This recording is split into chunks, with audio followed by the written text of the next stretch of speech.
episode 8 of the Ohio Sports Radio Show. Back again, Jared, with Chris and Ian, ready to bring you some information about all the teams that make us drink. So without further ado, let's get into this. So we've been doing our best and worst of the week, or the following week, each episode. We're going to start with that again. Chris, what was your best and worst of this past weekend? The past weekend we had a lot of good NFL games, but I'm going to take this in the college football direction. My best, the little-known American Athletic Conference in the NCAA football has four ranked teams for the first time ever. This is only the third year of the league. I think fans need to get more involved with this and more up-to-date on some of these teams. It's more than the MAC, Conference USA, Sun Belt, and Mountain West have ever had in their existence. They now have the same amount of ranked teams as the SEC, only behind the Big Ten. I think it's good for college football. I know I've talked to a lot of UC fans who are just unhappy being there. They liked being in the Big East. They like being a top 5 team. Who doesn't? But I think it's time this league deserves a little respect. And my worst of the weekend, Alabama Roll Tide fans. I should say that in quotations. The fraternity bros up there who wrote the finish what you started Katrina joke. Not cool. We're talking about death and destruction from a hurricane. That should not be involved in football. They need to have a little perspective on that and show more class, please. I know you're Alabama, but you can do this. So that's what I got. Ian? Yeah, my best this weekend was the performance that Marcus Mariota turned in. It was an all-out slugfest against Drew Brees, who was coming off a big week against the Giants. Mariota went 28 for 39 for 371 yards, threw for 4 touchdowns, including the game-winning touchdown in overtime to beat the Saints in New Orleans. Tough place to go in and get a win. My worst this weekend, the news that came out this morning of the passing of Major League pitcher Tommy Hanson. Hanson, his notoriety grew when he came up with the Braves. In 4 years he pitched in the major leagues, he had at least 10 wins in every season. It's tough to lose somebody like that, and only 29 years old, so definitely pretty sad in that. Terrible. And so is the Alabama banner. That was awful as well. My best of the weekend is my Columbus Crew advancing to the Eastern Conference Finals. They beat Montreal, as I predicted in my bold prediction last week. They beat Montreal, the Montreal Impact, 3-1, 4-3 on aggregate. It was an awesome game. I was there. It was freezing. It was awesome, and I can't wait for the Eastern Conference Finals against the New York Red Bulls. You guys should definitely make it out to a playoff game. It's electric. My worst of the week was the photos that Deadspin surfaced, or the photos that surfaced on Deadspin of Greg Hardy's ex-girlfriend. Absolutely awful. That whole situation's awful. Anybody who's defending Greg Hardy is crazy. There's no excuse for domestic violence. It's terrible. The NFL values talent over character. It's awful. I love the NFL. Greg Hardy's a punk. He should not be playing in the league. I don't really want to get down into that. It's a whole wormhole. It's terrible. But those photos were awful, and Greg Hardy's an awful person. So that was my worst of the weekend. So we have a lot of questions this week. Thank you to everyone who sent in questions. You guys are awesome. We're going to start with the Cincinnati Reds. Still waiting to get into some baseball talk. I know it is football season right now, but we do have a Reds question from Dave Boyer. Dave said, he asked us, will Aroldis Chapman be traded this winter? And if so, where do you guys think he ends up? Chris, I'll let you start this one off. Okay, well, we're still about a month away from the official Hot Stove League, which is the absolute deadest period in baseball. But I think it's time to start talking about this. Interesting that question was asked because Ken Rosenthal today released info saying that Jay Bruce and Aroldis Chapman will be the number 1 and 2 targets that the Reds are going to want to look to shop. I personally think they should have moved Chapman earlier, maybe before the deadline this past season, but the answer to the first question is definitely yes. I think they will trade him. The answer to the second question is totally up in the air because you know he's got 1 year left before he's going to be a free agent. So you're going to want to find a team that's going to be in contention, that's going to think they can make a serious run in 2016. That's tough to say. A lot of teams up front will tell you they have a shot. They really don't know until the deadline approaches. So I wouldn't be surprised to see them hold on to Chapman until midway through the year until a contender really gets desperate. Ian? Yeah, I think to answer the first part of the question, I think Chapman does get dealt, and I think he's the first one to go. I do think they'll move him in the winter because I think the return is going to be that much nicer to get a full season out of him before the contract's up. There was a deal at the deadline this year that fell through right in the last hours with Arizona. Not sure what the details were on that, but Arizona's not really. They've got a good young core, but they're not really a contender just yet. I think they believe they're a contender. Like Chris said, any team can tell you that they believe that they'll contend, but Arizona seems pretty high on this guy, and they might be able to work out an extension if they were to deal for him. They are very farm heavy. They got a lot of good prospects. There was a Bleacher Report article that came out a few weeks ago talking about a possible deal with them, and it included one of their top pitching prospects, Braden Shipley, and a second base / third baseman, Brandon Drury, who is a top young prospect in their organization. The guy can play both positions. He's a good hitter all around. Could possibly take up Phillips' spot when Phillips' time is done here, or in the event they move Frazier. And they also talked about one of their top outfield prospects, Socrates Brito, who's an all-out stud. I don't know if they'd be able to get Brito with Shipley and Drury in the same deal, but that's a possibility to look for. I think Houston's another trade partner that you could see the Reds working with for Chapman. They're also very farm-heavy. I don't think Houston will get the same production they got out of their closer, Luke Gregerson, this year and next year. I don't think they will. Gregerson did have an outstanding year, but he is aging. I don't know if he does that again. And like Chris mentioned a few weeks ago on our show, how much would Arizona or would Houston have loved to have worked something out for Chapman, to nail down the end of the bullpen in the playoffs. So I think Houston's a major target as far as a trade partner for Chapman. But we'll see moving forward. We got the winter meetings coming up in a couple months, so we'll see what happens. Yeah, I agree with you guys. Dave, I definitely believe that Aroldis Chapman will be moved. I think he should have been moved last year, personally. Like we've said in the past, it's time to blow this team up and let's move on. Let's build through the farm system. I wrote down a couple teams that I thought could be possible targets and destinations for Chapman. The Diamondbacks was my number one, simply because that deal seemed like it went to the end of deadline day. It didn't go through. It fell through, rather. But I have the Diamondbacks as my number one location for him. I feel like they're going to try to rekindle that and get Chapman there. I also have the Nationals. That was another team that was rumored to be in toward the end for Chapman. Instead, they elected to go with Papelbon, and that turned out pretty badly for them. So they have a really good young team. Dusty Baker's their new manager. He knows Chapman. So I would guess that they're going to try to go in for him as well. And the Blue Jays, I put the Blue Jays simply because I feel like that team's all in on winning right now, and they need a really good closer. So I could see the Blue Jays. They have some pieces that they could send our way. So I could see the Blue Jays throwing their hat in the ring. But that's a great question, Dave. Thank you, man. And I know I speak for you guys as well when I say that we can't wait to talk more about the Reds, and that will come. We promise you that. But thank you, Dave. Let's move on to the Ohio State Buckeyes. We have a question about the Buckeyes as well, but recap this week. The Ohio State beat Minnesota 28-14. Looked sluggish again on offense with Cardell Jones leading the team. Thankfully, Ezekiel Elliott showed up again. He registered his 14th straight 100-yard rushing game. The kid's an absolute stud. They got him listed at 5th right now in the Heisman polls, but whatever, it's still early. College football playoff was released. Right now we got Clemson sitting at 1, 2 is Alabama, 3 is Ohio State, and 4 is Notre Dame.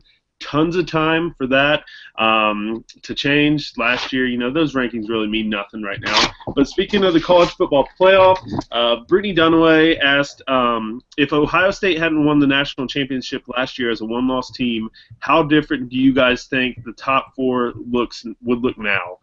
Chris, I'll let you lead this off. That's interesting, actually, because I think the committee does pay more attention to teams that are getting hot later in the year as opposed to teams that have started off hot. And a lot of these conferences have back-loaded schedules. The Big 12 with their round-robin schedule, they're going to be beating up on each other. I think more attention is paid to games late in the year. That's why the college football playoff starts after week 9. I honestly, the system isn't perfect, but I think the timing of this poll is perfect. You get a really good chance to see what kind of team you're dealing with by then. So yeah, I think it definitely affected it. I think it affected it because it pays more attention to games later in the season than the beginning of the season. These are two totally different teams. I know you mentioned the way Ohio State looked on offense against Minnesota is eerily similar to the way they looked at the beginning of the year. Well, why is that? They had Cardell Jones in the same offense that they were trying to run.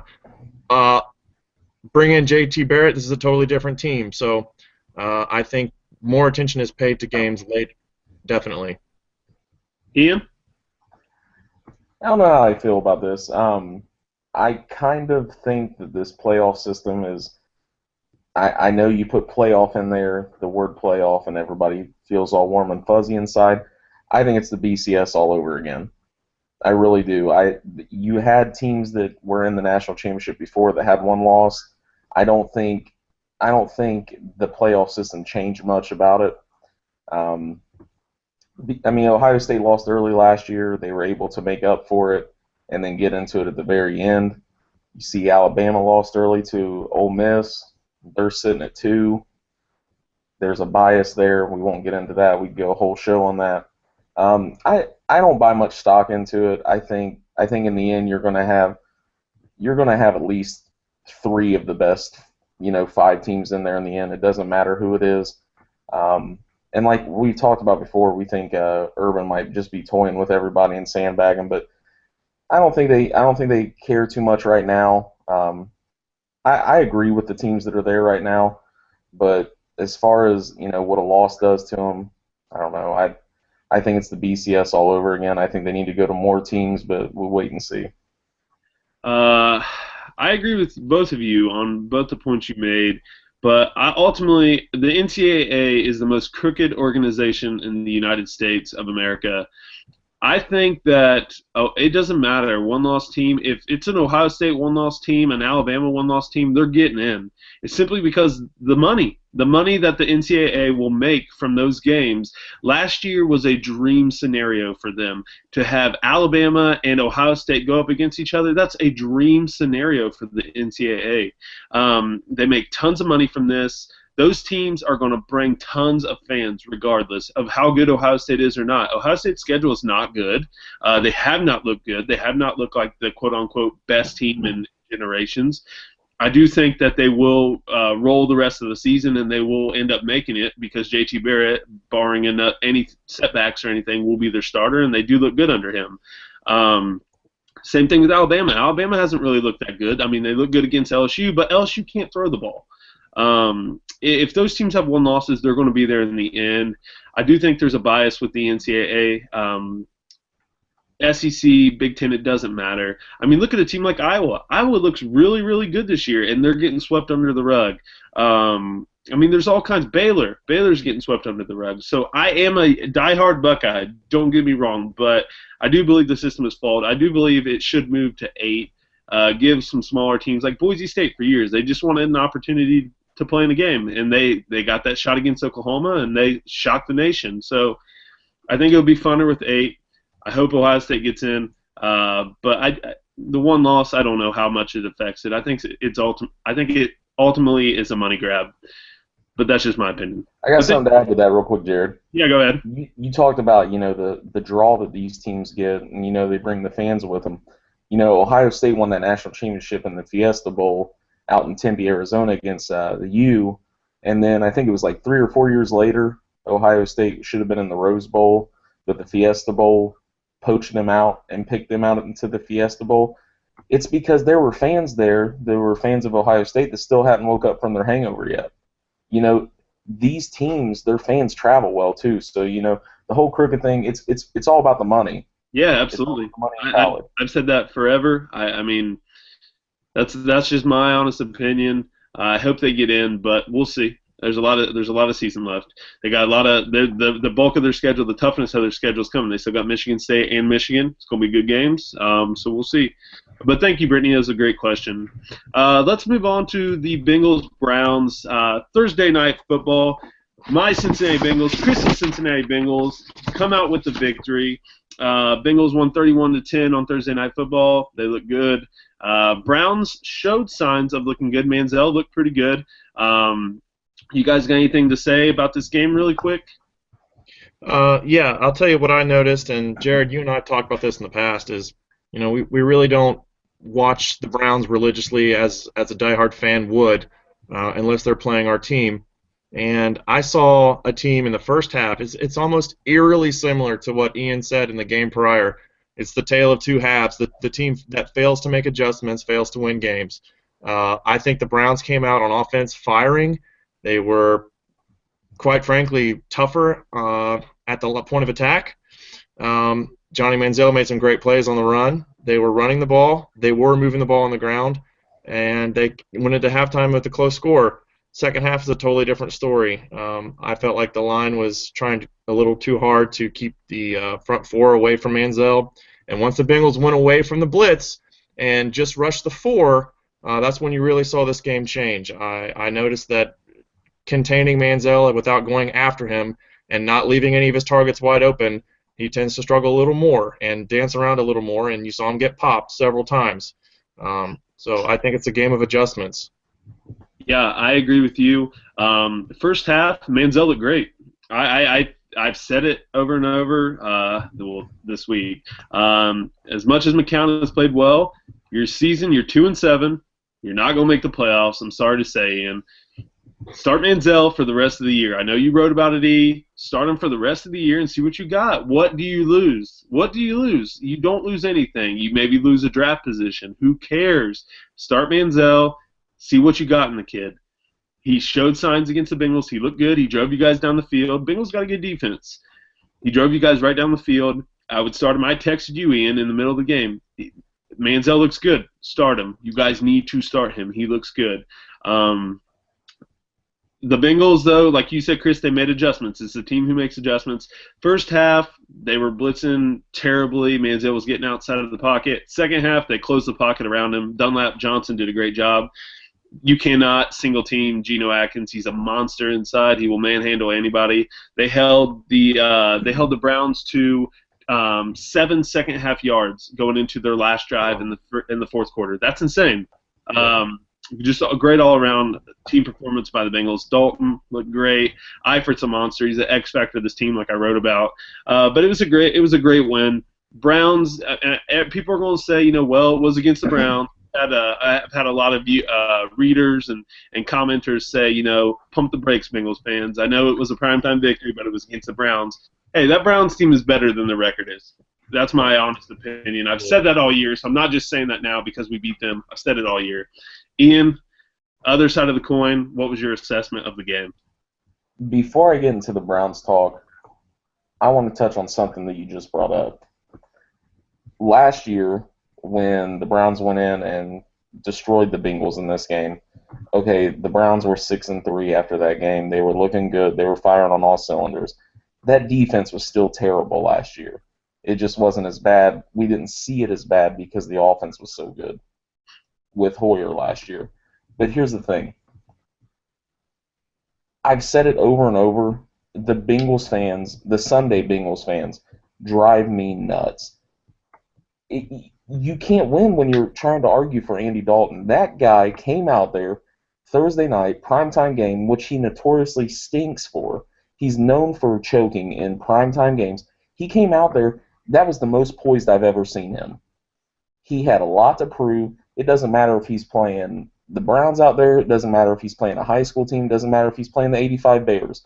He came out there, looked poised, did his job, led his team to victory, and there are still Bengals fans saying, well, it was the Browns. The Browns were terrible. You know what? Browns' defense last year was terrible. It just so happened the Browns' offense kept them in that game. Yeah, Andy just looks happy.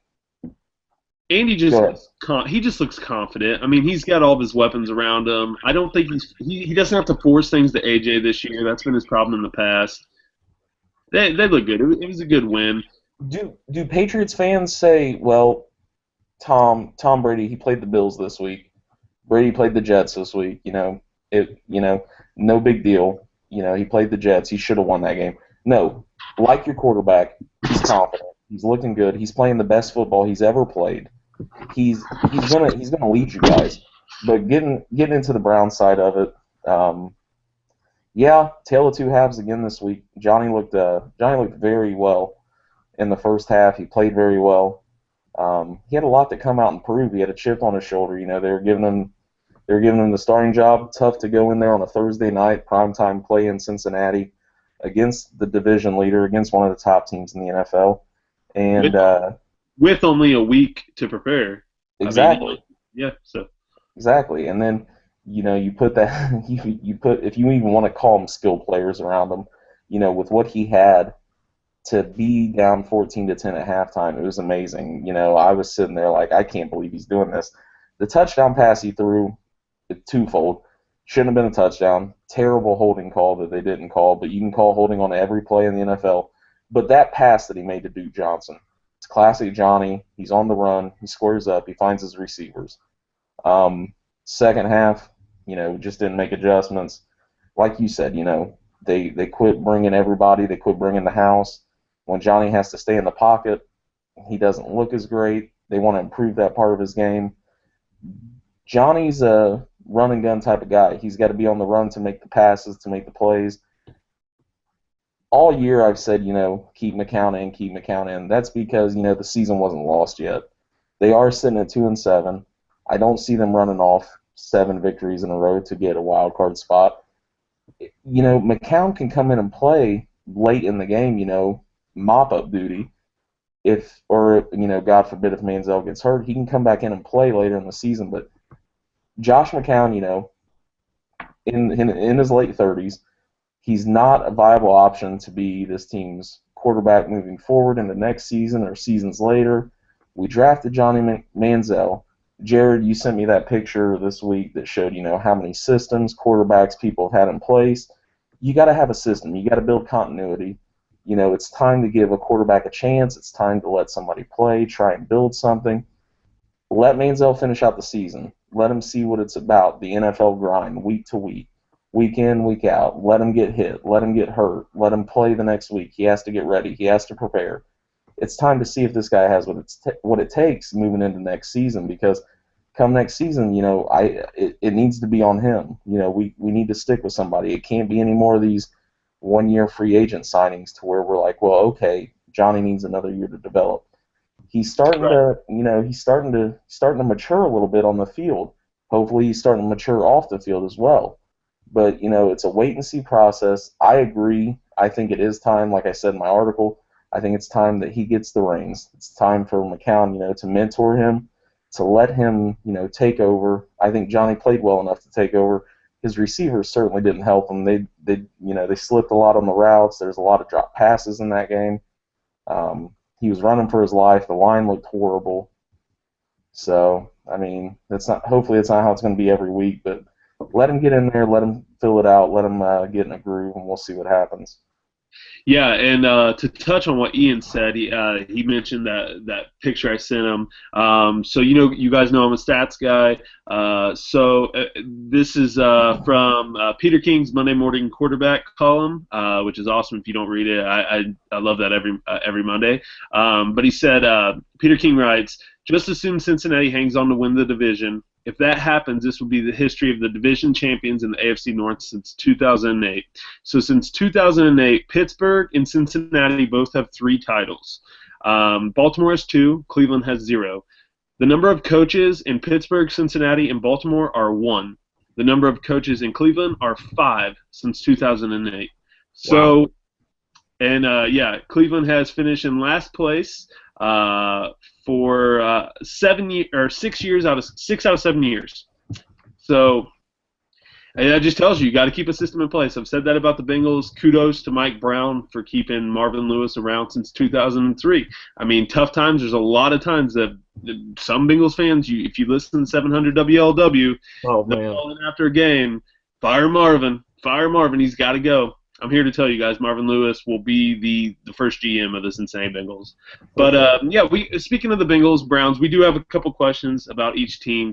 So let's start with the Bengals question first. Ricky Barker wants to know, what do we think is wrong with Jeremy Hill? Is it we are passing more, therefore not allowing him to get in the groove, or is he just not explosive enough? Chris, what's your thoughts on Mr. Jeremy Hill? Um, I have thought about this quite a lot in the past, and the answer is just pretty simple, really. I think if you just watch a game, it's not so much as what's wrong with Jeremy Hill, it's just what's going right with Giovanni Bernard. He just has a guy that is also sharing the backfield who is better at exploding through the hole and getting yards after contact. He can catch the ball out of the backfield a little bit better. Jeremy Hill was billed to us as a ground and pound through the tackles, punch it out, LSU style, get the 3 yards for the touchdown kind of guy. That style of football doesn't look very sexy at the 50-yard line. And I think that's what Bengals fans want to see. They want to see Hill go in there and push guys around 8, 9, 10 yards. That's not the type of runner that he is. I think he'll carry some bodies, but it matters in short yard situations. So I think it's more about what is Gio Bernard doing right. He's just simply outplaying him. He looks faster, and he can cut better. Yeah, my assessment of Hill, I love the draft. I love the combine. I usually sit and watch all these players. So when Jeremy Hill came up, the knock against him, obviously he had the kind of checkered past. Teams were told not to take him because of his character. He got in trouble at LSU a couple times, and a lot of character issues. That was one knock against him, obviously. Another one was they said he came into holes too upright. He was too high up, and that just allows for backs to get tackled and easier. And he does that right now. If you watch him, he comes up too upright. He doesn't get north-south fast enough for me. He does too much dancing this year. Last year he was quick to his points. He was quick to get to the holes, and now he does too much dancing behind the line. That line is one of the best in the NFL, and they're clearing holes for him. So he needs to get north-south faster. Gio gets north-south faster. You would think Gio's an east-west kind of guy, but he gets north-south very fast. So that's what's helped Gio this year. Hill's 40-yard time was like 4.6, so it's kind of slower for a running back, but it's not too slow. I mean, that's not blistering speed, but he's still got good breakaway speed. I just think that last year he had the bulk of the carries. He wasn't afraid. He started to fumble the ball a couple times. I think it kind of shakes your confidence a little bit. Hey, but they're winning. I don't think he cares. I don't think Gio cares as long as they keep winning. So that's just my opinion. But that's a good question, Ricky. We got a Browns question and we got another Bengals question, but I'm going to go to the Browns question first, E, for you. I also did a little research on it as well. Will Cheserick, he writes, with the Browns season virtually over, who do you see the Browns drafting in 2006? Give me your top 3, or 2016, sorry. Give me your top 3 targets. Ian? I've got a wish list, and these are 3 guys that I think could happen depending on where they fall at in the draft. My first pick, I don't know what's going to happen with Josh Gordon next year. We need more skilled players. We need another wide receiver. I'm going with our first pick in the first round, which will likely be a top 10 pick. Wide receiver out of Ole Miss, Laquan Treadwell. His power plus his athleticism and his size, this guy does it all. He's a big yards after catch kind of guy. He gets hit. He keeps moving. His size creates so many problems with defensive backs in college. Hopefully that can translate into the NFL. He's 6'2". I would love to see him come to Cleveland. I think he could do a lot for this passing game. My number 2 pick, I think they're going to have to trade up to draft in the back end of the first round, but we need to build that offensive line more. That right side is atrocious with Schwartz and Greco. I like Taylor Decker out of Ohio State, and I like Jason Spriggs out of IU. Both of those guys, the size they have is just, I mean, it's ridiculous. Decker's 6'7", Spriggs is 6'6", both over 300 pounds. They both are strong in the trenches. We need somebody on the right side of that line. They drafted Cam Irving last year. Hopefully Irving can take one of those 2 spots. This next guy they bring in can take the other spot. That's if, we don't lose Mack or Thomas in the offseason. My third pick, it'd be a cornerback. I really like it. Really like this kid. Been watching them a lot because they've been getting a lot of coverage because of how well they've been doing this year. Out of the American Conference, Houston, cornerback William Joseph III. He's got a lot of athleticism. He's got a lot of size. I think he could I think he could really help out that Browns secondary. I think he could complement Joe Hayden very well, and we got to get younger on defense. We're really old right now. We got Widner back there. We got Dansby. They're getting old. Randy Starks came in. We're bringing in all these guys that are past their prime that are good mentors, but we need to start drafting better. We need to start getting guys that can produce for us. But those are my three guys. I said Treadwell first. Either take Decker or Spriggs on the offensive line second, and then Jackson the third as cornerback. Hopefully can snag him in the third round if we get a third-round pick and not have to give that up. Yeah, Will, that's a great question. I'm not a Browns fan. I'm a diehard Bengals fan, but I put myself in the shoes of the Browns GM. I just am going to run off a couple. I put three players.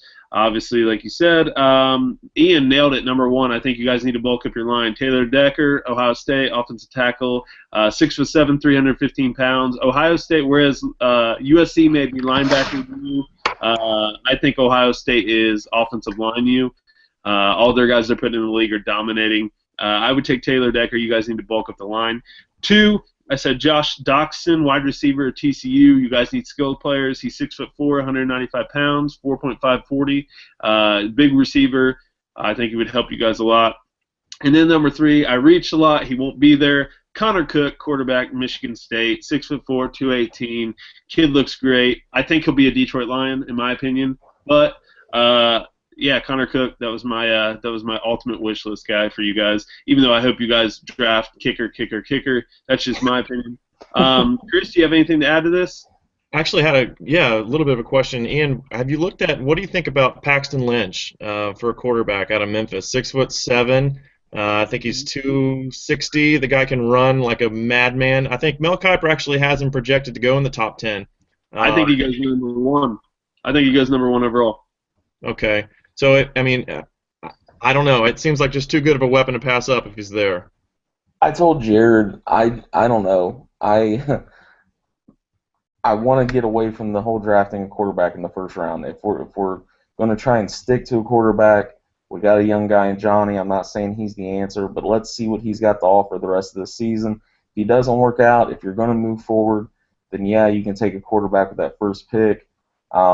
Lynch is a guy that I would take over Connor Cook, no doubt. He's huge. That's the one thing that I kind of laughed at when I was looking at guys that I would want to take here. I talked about taking Taylor Decker and putting him on the right side of that line. I'm worried if Johnny can actually throw the ball over Taylor Decker. So it's nice to have a quarterback with size, and Lynch is an absolute monster. He's huge. I don't think I've seen a quarterback that big. Well, Johnny had some pretty tall linemen at Texas in college, so I mean, yeah. I think he can manage with them. What about Jared Goff? Jared Goff from Cal. I mean, he could be there. He's a pretty good quarterback. You guys, I don't think a lot of quarterbacks are going to go early in this draft. It's an okay class. It's not the best class that we've seen. I think a lot of linemen are going to go. It's a ton of linemen. That's a huge need for teams. I think teams are starting to realize. I mean, they've known for years, but these teams that are successful, you're starting to see they're winning with in the trenches and tight ends. So I think we could see a lot of those go off. But Will, that's an awesome question, man. So hopefully your Brownies can do well in this upcoming draft. We got one more question. Jake Parrish. This is a pretty unique question, Jake. Jake asked, for the Bengals players, what beer or specialty drink best describes each player? So I'm gonna go down the list, but we're gonna go one at a time. I'm gonna go to Chris. I'm gonna go to Ian with each player. So Chris, Ian, Andy Dalton. What drink, specialty drink, alcoholic drink, beer, specialty drink describes Andy Dalton? Chris. I thought about this for a while, and I don't really see Andy Dalton as a guy that you'd sit down and share a beer with. I think I love Andy Dalton. He's a great guy. I'd share a nice little Virgin V8 splash on the rocks with Andy Dalton. Ian? 1 ounce Jaeger, 1 ounce peach schnapps, 2 ounce cranberries. Gets you the redheaded slut. There we go. I put Andy Dalton's a glass of red wine because he's a redhead and he's religious. So I think the wine will tie into religion. AJ Green, Chris. Oh boy, AJ Green. He's a tough Southern boy out of Georgia. I'm going to go with Hennessy, but not Hennessy as in the shot glass. I'm saying Hennessy straight out of the bottle, Andre the Giant style. Nice. Ian. Yeah, I see him as more of a college partier. And what did we all learn from college? There's not a lot of money to go around. You drink what you can afford. I want to go with Natty Light. AJ, wow. I put AJ as a aged old bottle of cognac simply because AJ Green is expensive. He has a huge contract, and money ties into that. So AJ, for me, is a bottle of aged cognac. Next up, Gio Bernard, Chris. Gio Bernard, classy, sophisticated, North Carolina educated. I'm going to go with a Goose Island 312. Ian?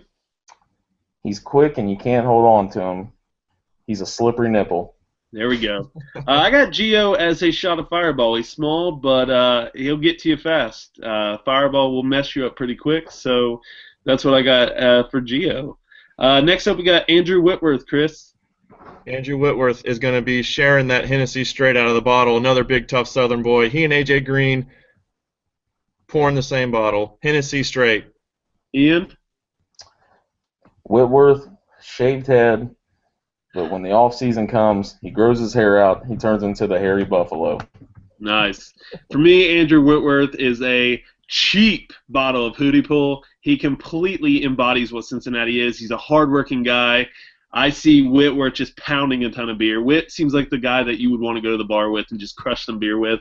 So for me, Andrew Whitworth is just a cheap bottle of Hootie Pull, proudly made in Cincinnati, Ohio. Yep. Next up, Adam Jones, Chris. Adam Jones, the most dangerous man on and off the field. He's a kamikaze.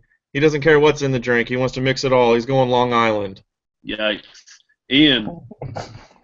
He's popping bottles all night. That boy's Cristal all the way. For me, Adam Jones is tequila because before you start, Adam Jones is awesome at the start of the game, but as the game goes on, he could just blow up at any minute. That's pretty much what tequila does. Before you start, you're great. A few shots in, you're a psychopath.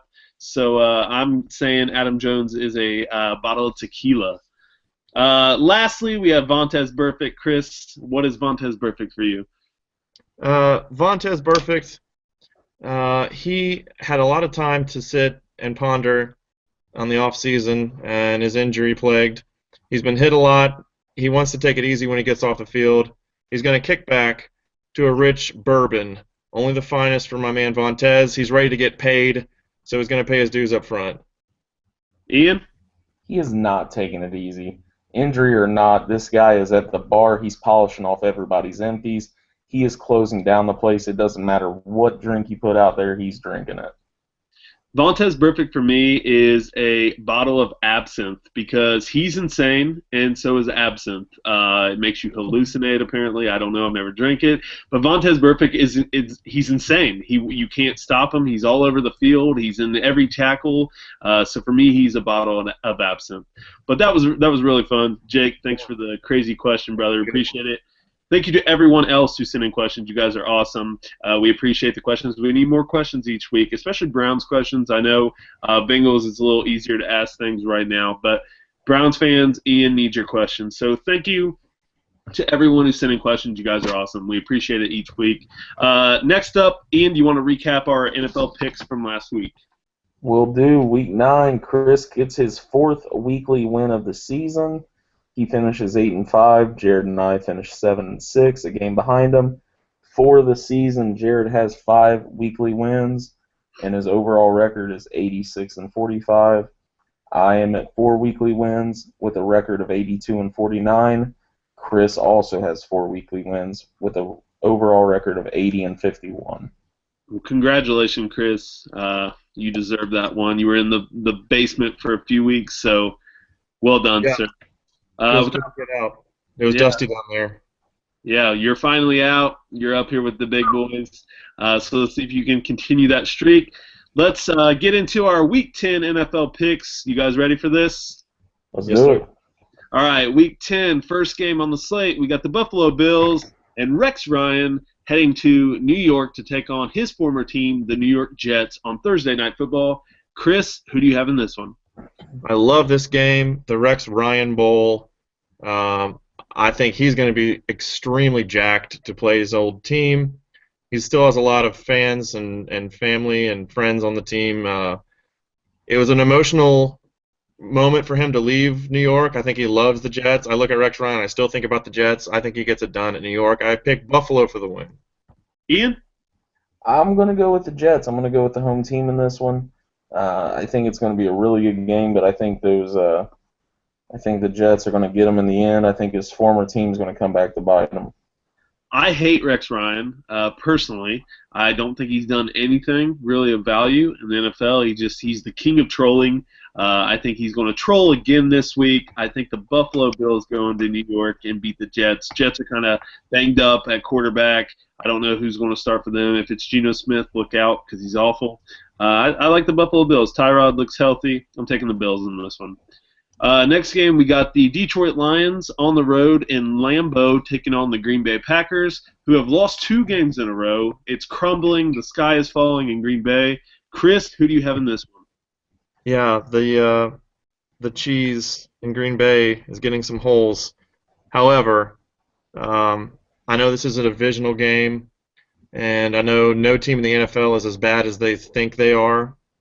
But the Packers are not losing at Lambeau for game number 3, not against that Lions team. The way especially Aaron Rodgers went down this past Sunday at the buzzer, he's not going to let that one go easily. He's going to make up for it on Sunday against the Lions. I have Packers.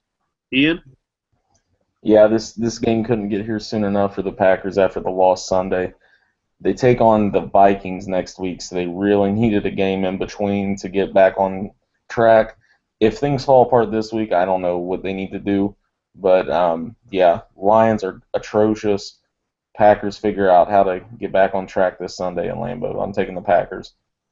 Yeah, you guys know how bad I hate Matt Stafford. He's terrible, most overrated quarterback in the NFL. Apparently, he could be shopped in the offseason. And Calvin Johnson. The Lions are a mess. They fired their president and their GM. Ugh, I would not want to be a Detroit Lions fan ever. The Packers coming off 2 losses. First time in Aaron Rodgers' career, he's lost 2 games in a row, which is pretty crazy. Or first time in a while, rather. I don't know that stat. Sorry to just throw that out there. But the Packers actually getting in Clinton Dix and B.J. Raji getting in fights on the sideline. Things look kind of dysfunctional in Green Bay as well. But as Aaron Rodgers said last year, relax. They got the Detroit Lions in 2 of their next 4 games. I'm taking the Packers in this one. They get back on track. Next game, we have the Dallas Cowboys versus on the road taking on the Tampa Bay Buccaneers. Chris, who do you have in this one? This may be the trickiest game on the slate. You never know what you're going to get from Tampa Bay. They're a team that seems like they can just beat anyone on any given day, especially at home. Dallas coming off a rough loss against Philadelphia, a game that they absolutely had to win in order to get things back on track before their QB, Romo, gets healthy. I do have the Cowboys winning this game. I still think they're just too talented on offense, and Tampa Bay is too shaky on defense, so I'm going to go with Dallas. Ian? Yeah, the key word there is shaky. The Bucks, you don't know who you're going to get. You don't know how long they're going to be able to hang on. I wanted to take them at home, but you just never know what team's going to show up. You don't know what their identity is. I'm going to go Cowboys on the road. Yeah, I'm going opposite. I'm taking the Buccaneers at home. Already throwing a curveball here. Cowboys are 0-6 without Romo. If I'm Tony Romo, I don't even come back and play this year. You're not going to make the playoffs. I know they're 2 games out, but why? Why would you come back? I don't think they make the playoffs. I think they lose this week, 0-7 without Romo, and he's not even coming back to Week 11. Jerry Jones has said he will be back. They're not going to tank. Why would you come back? I would sit out the rest of the year and do well in the draft. You get an early draft pick for once. So I'm taking the Buccaneers in this one. I think the Cowboys stink. McFadden looks good, but you never know with him. He could get injured on one play. I guess anyone could in the NFL, but yeah, I'm taking the Buccaneers in this one. I think Jameis actually gets it done. Next game, we got the undefeated Carolina Panthers on the road taking on the Tennessee Titans. Chris, who do you have in this one? The team who I love to hate, the Titans, burnt me again by accidentally winning a game on Sunday. I don't think their luck can last 2 weeks in a row. I know Carolina is a team that I just keep waiting for them to drop one. I keep waiting for them to fall apart. I keep waiting for reality to set in. I feel like that's the way most of the rest of the country has felt about the Bengals, with us being so close to this team. You know, we've believed in them all along. We know what kind of talent they have here, but the rest of the country kind of views them the same way as the Panthers. Are these teams for real? Panthers are for real, and they proved it against Green Bay, and they'll prove it again Sunday. I have the Panthers winning on the road. Ian? I think football fans are waiting on the Panthers to drop a game. I don't think they think that they should be in the elite company. There's the two other undefeated teams. I think it's the media that are waiting for the Bengals to drop the first game. But I don't know. This game could be a little tricky. Titans coming off that big win. Mariota, solid performance. Panthers got a little lax at the end of the game against the Packers, but that was the Packers. It wasn't the Titans. I am going to go with the Panthers to stay undefeated, though, on the road. Yeah, this is actually this is a trap game for the Panthers, in my opinion. Mariota is a good quarterback. He actually looks really good. The Titans have the number 1 ranked passing defense, or they did last week going into their game against New Orleans. Panthers, like Chris said, I just think the national media, nobody's giving them the love, same as the Bengals, because they look at the Patriots' history. They got the best coach of all time on their sideline. They've won Super Bowls. So they believe in them. The Panthers and Bengals, they don't. So they're waiting for them to fall. Like Chris said, I keep waiting for them to fall as well. But that defense is good. It's very good. Peanut Tillman has been a game changer with that team. Kuechly's a monster. I'm taking the Panthers in this one. Cam he's finding ways to get it done, man. Next game, we have the Chicago Bears and Mr. Fourth Quarter Jay Cutler on the road taking on the St. Louis Rams. Chris, who do you have in this one? This is a tough game as well. I think this is actually going to be a pretty good game. Rams are always tough at home. The Bears found a way to win in late game heroics by Mr. Cutler. I do like the Rams, however, to take this game. I think they have a little more to play for. The Bears already probably being out of the division race and wild card race. I like the Rams to beat the Bears. I think they keep it close because of their defense, but overall I think it's going to be a low-scoring game that the Rams win. Ian? Bears could play spoiler from here on out the rest of the season. They really could, and they could cause a lot of headaches for teams. Cutler was Mr. Fourth Quarter this week. That Chargers defense, however, is not this Rams defense. I think it's going to be over before the fourth quarter starts. I'm taking the Rams at home. I don't know if Matt Forte is playing in this game. If he is, my opinion may change a little bit. This was a very tough game for me. I actually like Jay Cutler. I think he gets he's a dick, but he kind of does get a bad rap. I actually like him. This is a tough game for me, but I'm taking the Rams at home just simply because they have a better defense. But, yeah, I'm taking the Rams. Next game, we have the New Orleans Saints on the road taking on the Washington Redskins. Chris, who do you have in this one? I like the Saints in this game. I still feel like the Redskins are a bit of an enigma, although most of the time they'll just come out and just fall completely flat. I think last week was a little unfair going against New England. At New England, nobody wins there, and they actually did put up more of a fight than I thought they would. Jay Gruden may finally be getting through to his team. However, I have a suspicion that he won't be the coach next year. I don't think that the head coaching position is right for him. I don't think he's ready. I think he's getting in based on his last name. So I'm going to go with the Saints here on the road to get it done. Ian? Yep, I'm going Saints on the road. Redskins are bad. I agree with you guys. Redskins stink. Saints defense is awful. The other Ryan brother, Rob, his defenses are terrible always. They're not good. How is this guy still in the NFL? I don't know. The Saints' defense is terrible, but Drew Brees is not, and that offense seems to be gelling. Redskins are all sorts of bad. I don't know. I'm taking the Saints in this one. Next game, we have the Miami Dolphins on the road taking on the Philadelphia Eagles. Chris, who do you have in this one? I love the Eagles. They're my NFC team, and not just because they have four starting UC Bearcats on their team. I just like the way they play football. I like Chip Kelly. I think what he's been trying to do there is finally starting to work. They're winning some games. It took them a while. They had a slow start. Dolphins are actually turning a corner as well, though. I think this will be a good game, a game that ultimately, though, the Eagles pull through because of their offense. Ian? Yeah, I think this is going to be a good one. When I looked at the list this week, I thought this was going to be one of the top games. I got caught drinking that Kool-Aid again on the Dolphins, and they burnt me the last couple weeks. I'm going to go back to picking against them, which means they'll probably win, but I'm going to stick with the Eagles at home. Yeah, again, I agree with you guys. I actually heard a pretty interesting scenario. They're saying if things don't work out this year, meaning the Eagles don't make the playoffs and or win the division, that terrible NFC East, they're saying that Chip Kelly could possibly take the Tennessee Titans job. Go there and coach Mariota. It seems like his system flourishes with a quarterback that is in place. Mariota seems like he's the franchise quarterback moving forward. And the Eagles could possibly trade Chip Kelly to the Titans. Now, that's crazy talk right now. The Eagles still have a chance to win this division. I'm taking the Eagles at home. Dolphins, like Ian said, we all drank the Kool-Aid with them. They're pretty bad. Tannehill has the worst quarterback rating in the NFL right now. So I'm taking the Eagles in this one simply because they're the home team. I just think they got better weapons.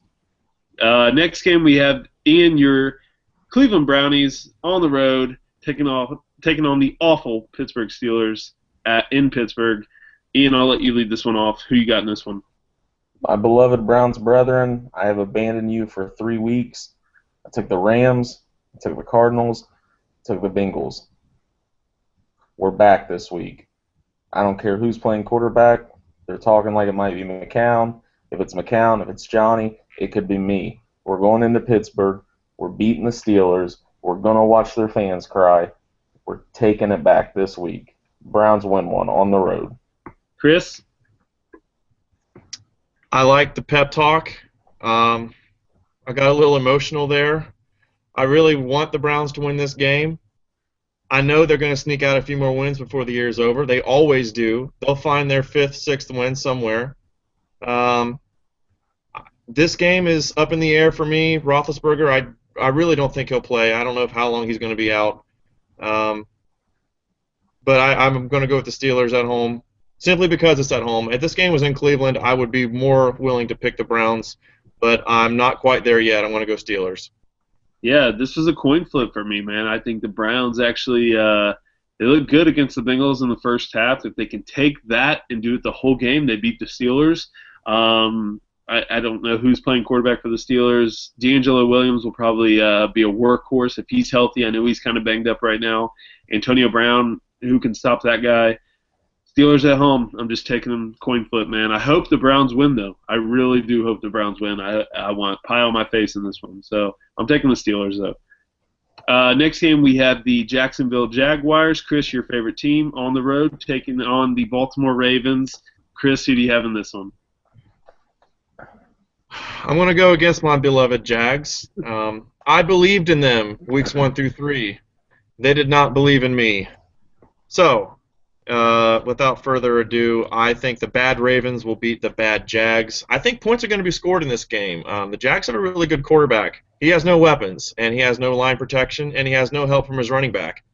Blake Bortles will be running for his life in the fourth quarter and throwing bombs like he always does, putting up near 400 yards. But it will not be enough. Ravens win. Ian? Screw you, Art Modell. I'm taking the Jaguars. This is two bad teams playing each other. I'm taking the Ravens because I think they have better players. I don't know. They're both bad. I'll take the Ravens. I hope they lose, though. I hope Jacksonville wins. Another pie in my face in this one. I really do. Next game, we have Mike Zimmer's Mike Zimmer's Minnesota Vikings on the road taking on the Oakland Raiders, who are playing great football right now. Chris, who do you have in this one? Another great, tough game. Vikings, underrated and strong. The Raiders, underrated and strong. This is the underrated bowl, and I think it gets done being in the black hole in Oakland. I'm going to pick the Raiders in this one. I think being at home and having some momentum, both teams have a ton of momentum and confidence, but I think the Raiders get it done here at home. Ian? I agree. The Vikings have a big one next week against the Packers. This one's big as well. Raiders are playing good football. Raiders are trying to position themselves into a possible playoff spot. I think the Raiders have more to lose in this game than the Vikings do. I think the Raiders pull it out at home. I love Mike Zimmer. I think the Vikings have become my NFC team. Like I said, I like the Packers, rooting for Aaron Rodgers. Not a Packers fan by any means, but I like watching Rodgers. But Zimmer, I root for that guy through and through. He's awesome. One thing you guys didn't mention, Teddy Bridgewater, concussion. That's going to play big in this game. Derek Carr looks awesome. I'm taking the Raiders at home in this one. It's hard to go against Zim's Vikings, but without their star quarterback, I don't know. It's going to be a tough game. I'm going to take the Raiders in this one. Next game, we have the undefeated New England Patriots on the road taking on the New York Football Giants. Chris, who do you have in this one? Well, in Super Bowls past, the greatest Super Bowl ever played, the Giants took down the undefeated Patriots on their quest to 19-0. Everyone in the whole world thought it wouldn't happen except for Dan Patrick and a few crazy Giants fans, I'm sure. But he shocked the world when he called his shot. I'm going to call my shot and say the Patriots, however, win. I don't think the Giants get it done. I'm not quite that bold yet. I think the train keeps rolling for now. Patriots on the road. Ian? I like that word bold because that's what I'm going to do. Tom Coughlin is the kryptonite to Bill Belichick. I'm taking the Giants at home. I like that pick, Key. This was a sneaky game for me. It's going to happen sooner or later for all the undefeated teams. No one goes undefeated this year. It will happen sooner or later. However, I don't think it happens this week. Eli, as he can throw 6 touchdowns one week and then throw 3 interceptions the next. The Patriots have not been stopped on offense this year, and that's the thing for them. Deion Lewis did tear his ACL. He's out for the year, but they're just going to roll LeGarrette Blount, like what I did there. Just going to run with LeGarrette Blount, and I don't think the Patriots D is that good, but I think it will be a good game. I think the Giants are actually going to test the Patriots, but I think the Patriots pull this one out and stay undefeated. PSA: Ohio Sports Radio does not condone drug use whatsoever. That's right, we don't. Thank you, Ian. Next game, we have the Kansas City Chiefs on the road taking on the one-loss Denver Broncos. Chris, who do you have in this one? I think the Chiefs have a shot in this one. I think these teams know each other very well. Anytime you have a divisional game, it's basically anyone's game. But the home team does have an edge, and the team with one loss, in this case, would also have an edge. I think the Chiefs are better than they have been towards the beginning of the year, but Broncos are going to be a little bit pissed.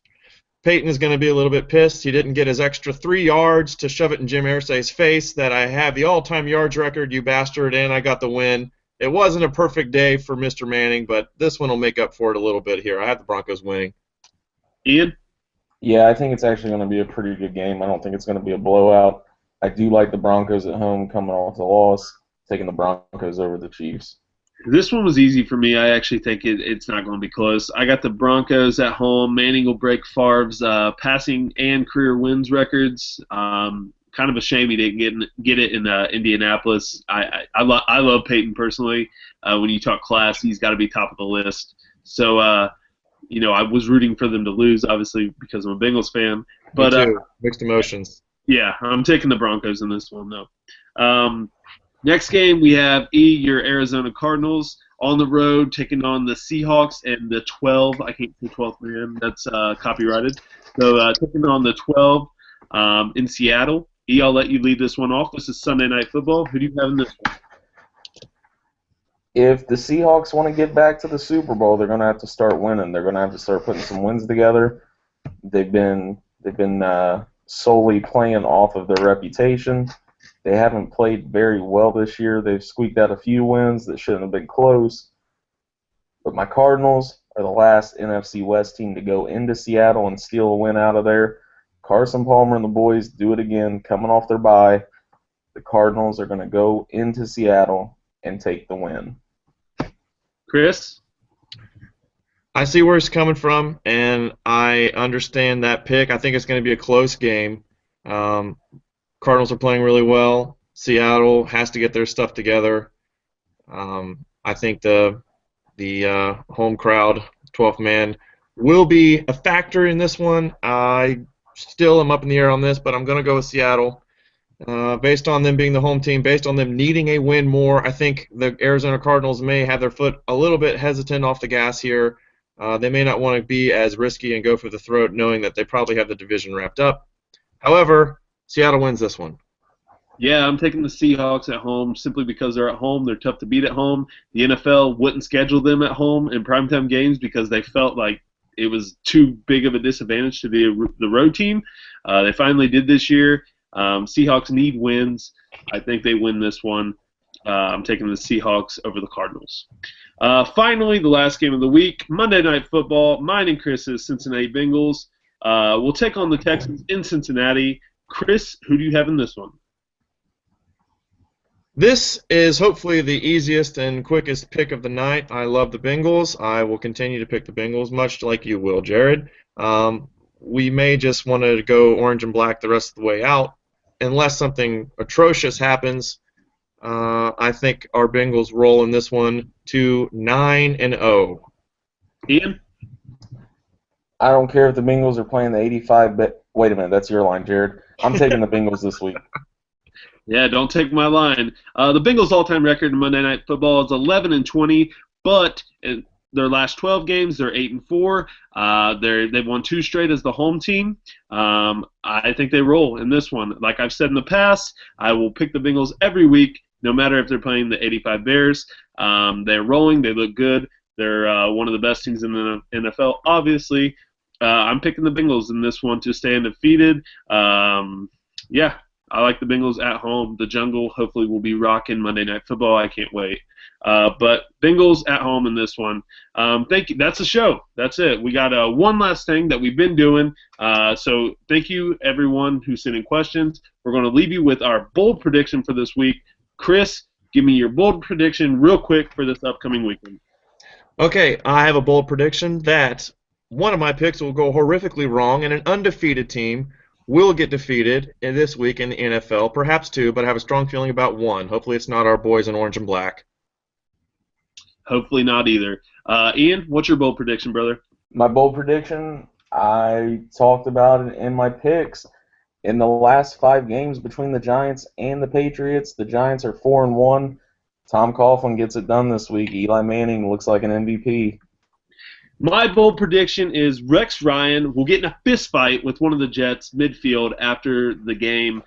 He's a punk, and his teammate or his old team, I know that they played for that guy hard, but I got a feeling something's going to get stirred up, especially with him making the guy who sucker punched Geno Smith. They're making him the captain, the guy who sucker punched him. Something's getting stirred up there. I just got a feeling there's going to be a scuffle in that game or after the game. But that's the show. Thank you so much to everyone who sent in questions. Continue to like us on Facebook. Continue to check out our stuff on our website, ohsportsradio.com. Like Ohio Sports Radio on Facebook. Thank you to everyone who comments and interacts with us on there. Follow us on Twitter at Ohio Sports Radio. Send us tweets, comments, anything you guys want. We appreciate all of our fans. Thank you to everyone who continues to make this possible. Chris, Ian, you guys got anything else to say? 72 Dolphins, we're coming for you. 9 down. Ian? Browns are going to win this week. It's going to push us further back in the draft. Yeah, thank you guys again. Thank you for all your work. Thank you to everyone. Like I said, check us out on Facebook, Ohio Sports Radio. Like our page, comment, interact with us on there. Follow us on Twitter at Ohio Sports Radio. Check out our website, ohsportsradio.com. Always posting new stuff on there. Thank you guys for tuning into this show. Thank you to everyone who sent in questions. We'll see you guys again next week. And Ian, who day? We work together. Who day? Thank you guys. See you next week.